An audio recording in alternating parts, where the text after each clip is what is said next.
Welcome to the World of Rare Disease, a show that focuses on awareness and education about rare and complex disorders. My name is Lisa Deck. I am your host for today's show and a Rare New England committee member. Today, our show features Quita Christison, a young adult with a rare genetic disorder who works with the Next Step Fund. Next Step shatters limitations and elevates aspirations of young people with serious illness during their transition to adulthood.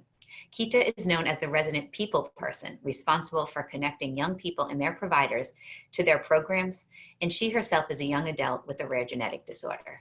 Quita merges two passions of theater and healthcare education by engaging youth in expressive arts to help them take ownership of their narratives. She is all about having young people get into conversations that matter to them. On today's show, we will meet Quita and discuss the Next Step Fund. We again are so thrilled to have you on our show, Quita. Thank you so much for being here. Well, thank you for having me. Excellent. So let's start right from the beginning. How did you end up becoming involved in helping others? Because that's truly what you are doing. Sure. So like you mentioned, I myself have a rare genetic disorder, grew up in and out of hospitals, in and out of different medical experiences. And so I knew that I wanted to pursue a career helping young people who had similar experiences to me.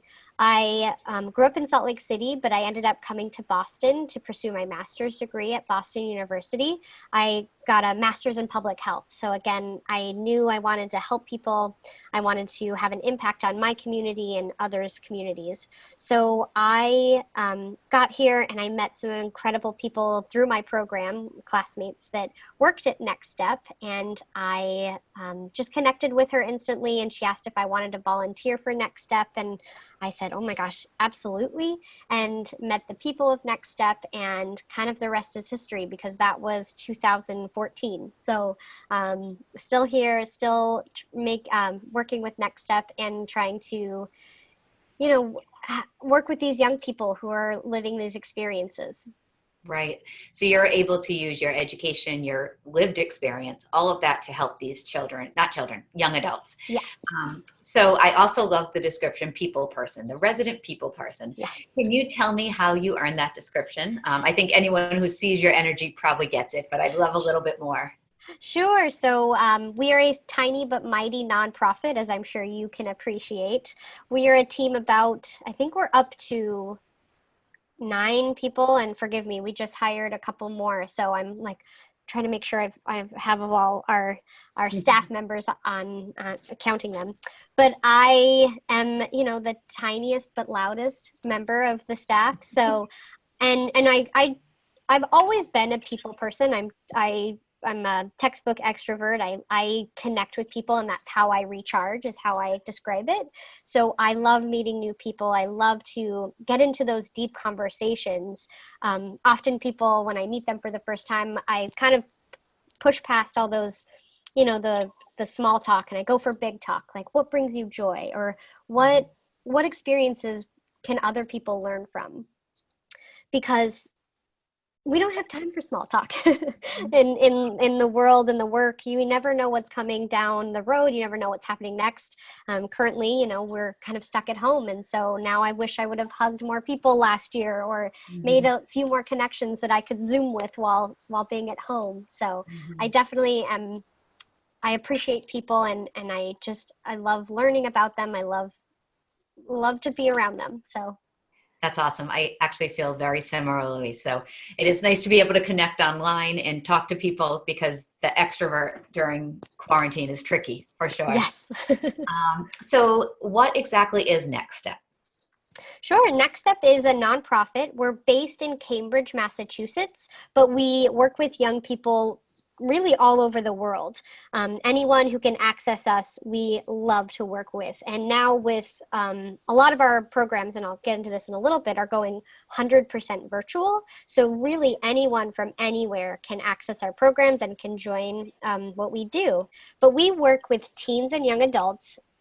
Most of our work is with 16 to 25, that age of late teen, early adult. You're still trying to figure out your identity. You're trying to figure out your passions, your path, like what you're going to do. And then you're also living with some type of medical experience. And so that transition can be tricky for anyone on the best day, but to add a layer of a medical diagnosis can make it just a different type of tricky.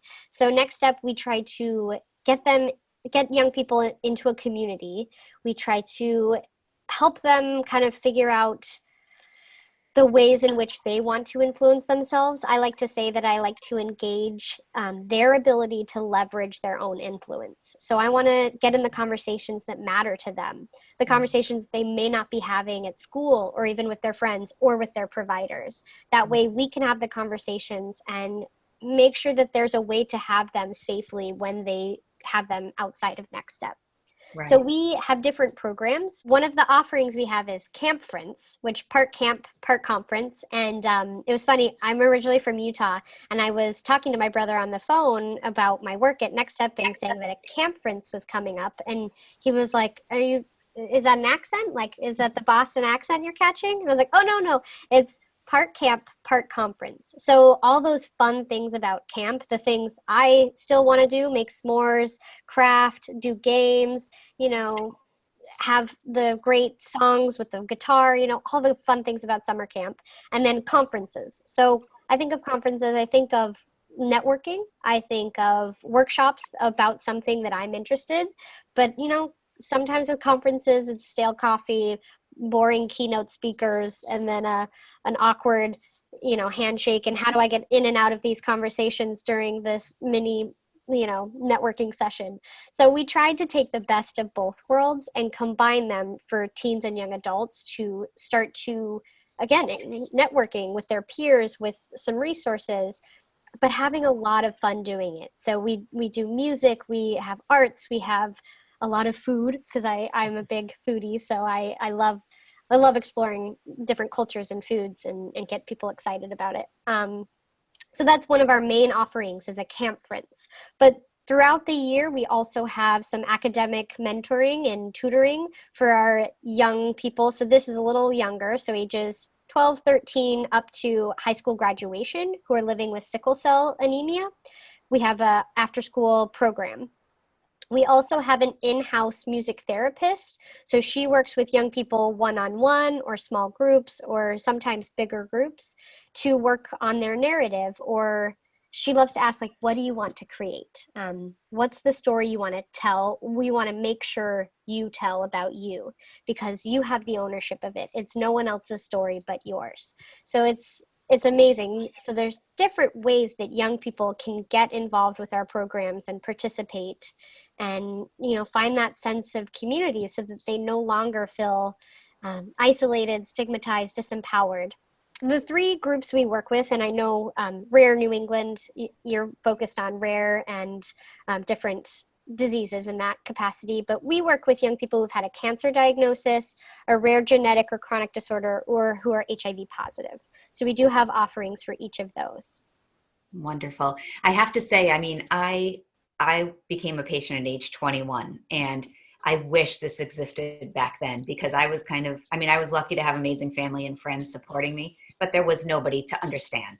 Right. And there was no outlet for me. So when I hear this, I know that the value is there.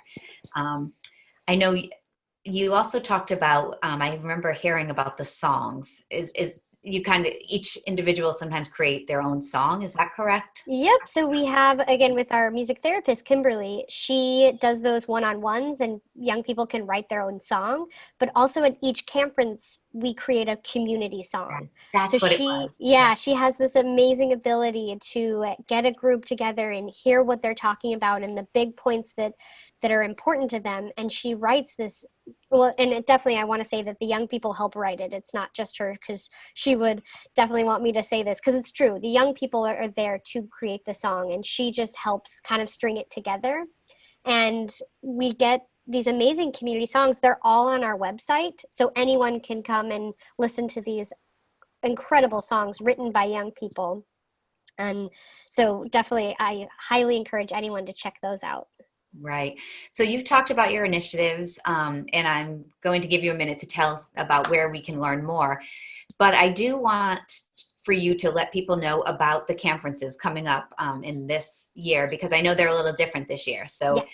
Currently, it is 2020, and we are dealing with the pandemic, and most people have been in their houses for weeks. So if you're listening to this at a different point, that's what's going on. So I'd love for you to explain how Next Step is changing right now.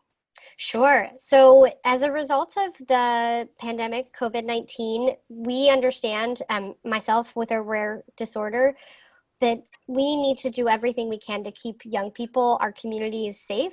So, we have redesigned our entire summer program to be 100% virtual.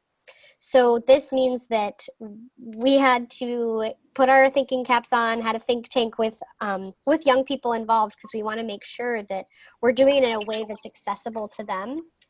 So it will be all through different online platforms. I think most of it will be through Zoom, but we're also looking at different game platforms. Like I think Jackbox, there's a drawing one where you can do like Pictionary with people. There's Uno, there's Netflix Party. There's different ways that you can engage and create a community online. So that's what we're exploring, and that's our goal for this summer.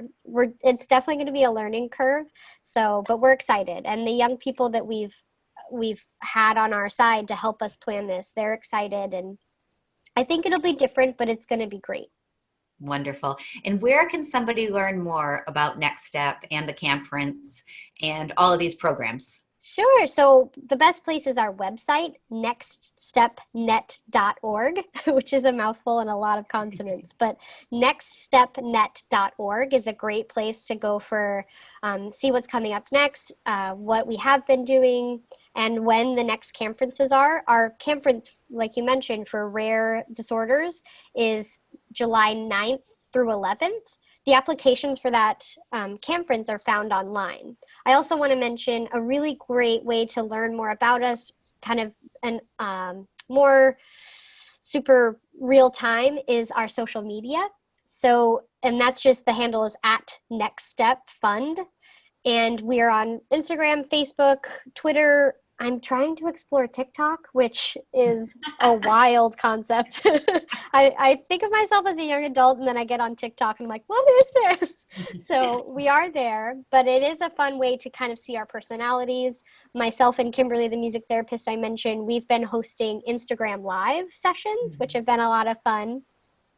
But there are definitely ways to come say hi, even in this virtual world. Excellent. I love that. I have a 13-year-old daughter, so I'm familiar a bit with TikTok, and occasionally she wants me to do it with her. I'm like, no, nobody needs that. But good. I love that you're exploring it, and that's great because it's ever changing. Right. And we want to make sure that we're culturally relevant for our young people. Like we want them to see us, so we have to be where they are. Absolutely. Well, I think Next Step, it just sounds like an amazing organization, and I'm so happy that we were able to hear about this. And we are going to be closing our show. I want to say a great big thank you to Quita. But we have a new program with Rare New England in Motion. Our Rare New England in Motion segment is now going to be going to Facebook Live. And if you're listening to this, you probably are on the Facebook Live right now, but we are going to have viewing sessions and question and answers. So we will be showing our show, The World of Rare Disease. So in this case, we'll be showing this show with Quita, and then Quita will be on there along with staff and the founder of Rare New England, who will answer any questions that any of our viewers have. So it's really a way that we're trying to expand upon our mission of engaging with the community and making it relevant. And we really hope people will be on here listening, especially about the conferences, because if I was that age, I would be going for sure. So I hope people have the ability to learn that. So again, Quita, thank you so much for working with us, Rare New England. On behalf of Rare New England and all the patients and families who keep rare disease in motion, thank you for being here. Thank you to our viewers for watching. And remember, when you hear hoofbeats, think horses, and then think zebras. Thank you.